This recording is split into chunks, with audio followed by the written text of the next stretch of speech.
Johnny Bryant for this first head coaching job for him after being an assistant since 2012. And Suns leadership agreed on Ott after interviewing over 15 candidates for the job. And obviously, Ott and Johnny Bryant worked under Coach of the Year, Kenny Atkinson, this past season. The most interesting part, though, is really over the last 7 to 10 days, Devin Booker, the Suns franchise cornerstone, was involved late in this process for the hire. And I'm told Jordan Ott was his top choice as well. And we know Devin Booker has had a ton of coaches over his 11 seasons in the NBA. 8 coaches to be exact, he's on now. And that partnership will be critical to the Suns' future between Devin Booker and Jordan Ott. Interesting. So, Shams, as interesting to me as it is that Devin Booker was involved in choosing the next coach for the Phoenix Suns, it's equally as fascinating the name that you didn't mention, Kevin Durant. What does this signal for his future? Malika, conversations will now begin to pick up on a potential trade of Kevin Durant out of Phoenix. Over the next 2 to 3 weeks, conversations will begin to heat up. I'm told the Suns will work with Durant and his business partner, Rich Kleiman, on a trade home. There's expected to be a robust market for him. 4 to 6 teams seriously interested in Durant, potentially ahead of the NBA draft. But between now and that NBA draft later this month in June, there's going to be serious conversations about moving Kevin Durant, and still one of the great players in the NBA right now, an all-NBA caliber player, still at the prime stages really of his play in terms of as a scorer. So we'll see where Kevin Durant ends up this offseason. Okay, so between now and the NBA draft, certainly something that we're going to be keeping an eye on. And I agree with you. As we have all these conversations, Shams, about who is a superstar in the league, Kevin Durant firmly solidified and still is one of those superstars. I want to bring it back here to Set, though, for just a second. We're going to go back to you, Shams, in just a minute. Perk, hearing all of this, your reaction. Phoenix has hired a new coach, and it's Devin Booker. Here we are again, y'all. Okay. Everybody going right, the Phoenix Suns going left. Here we are again. And I don't care if Devin Booker had anything to do with the hiring of the coach. Damn it, they need to blow it up. Not only trading KD, but trading Devin Booker. And this is going to tell me a lot about Devin Booker. Here's why. He has been activated. You know why?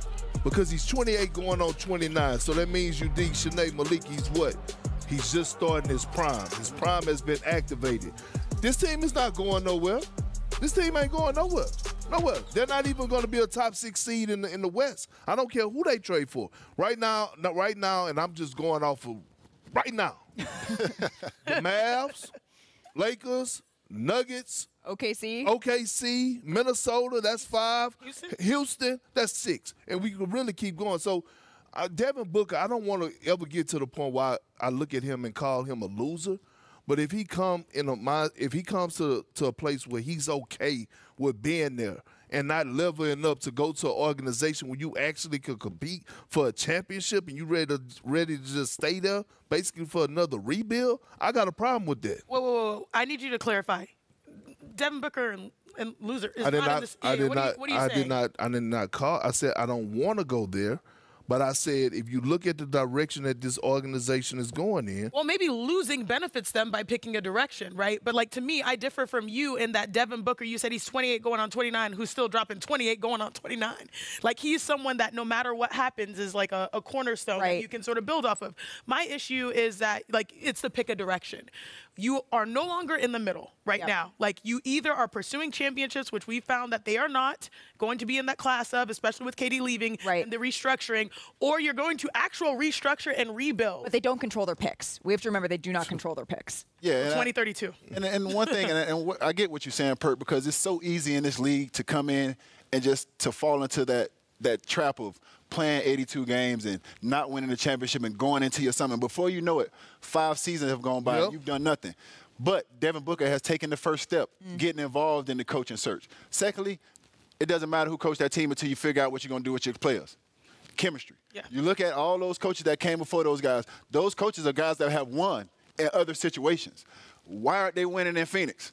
Are we going to keep saying this to coaches, or are we going to keep saying that you're not putting the right guys in the locker room? And that's where I go to. Are you going to put the right guys in the locker room? Because one thing about the NBA now today, it's so easy to go out and say, the coach ain't doing this, the coach ain't doing that. Are you putting the right pieces around to really compete for a championship? First and foremost, I don't think Phoenix had the right pieces to really say they were going to compete for a championship this year. And that's because the game has changed. When you think about, like, the big threes trying to win, right? Like, that was a microwave version of trying to find success. The slow cooker we're watching in NBA Finals, where we see a slow cooker. Yes, right. yes. And that is probably the most beneficial You have route. two teams that really are showcasing what can happen if you just stick with it and wait sort of for the long route, which is what James Dolan said that he wanted to do with the New York Knicks, which is why yesterday's move was so fascinating. So let's shift back to New York, a move that stunned the league. The Knicks fired head coach Tom Thibodeau less than 2 weeks after leading New York to its first Eastern Conference Finals appearance in 25 years. I want to bring Shams back in here. How are the Knicks, Shams, approaching the search for their next head coach, and what direction do they want to take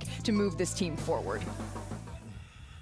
Malika, I'm told Knicks president Leon Rose is still going to take several days here to start that head coaching process. I expect it to be a methodical one, and several candidates potentially in the next few days that Leon Rose and that Knicks front office will turn to. But you think about the qualities that the Knicks have laid out. In their release, they talked about the singular focus on winning a championship and ascending to the next level. I'm told that the belief within the Knicks was they simply had reached a ceiling under Tom Thibodeau, that they felt he exhausted the most he could out of this team, and they want a championship caliber upgrade now. And so you think about coaches with title pedigree. You think about coaches that are adaptable, that are flexible as a head coach. And so what coach out there has all those qualities as far as having championship experience, the adaptability as head coach that they just felt they did not have with Tom Thibodeau? So we'll know more in the coming days and weeks.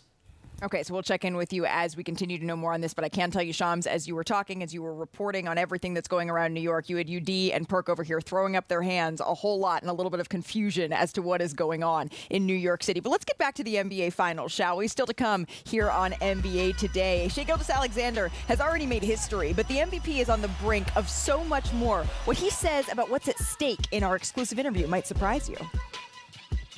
How do you think of the anatomy of a superstar, and where do you put yourself and Tyrese Halliburton in that?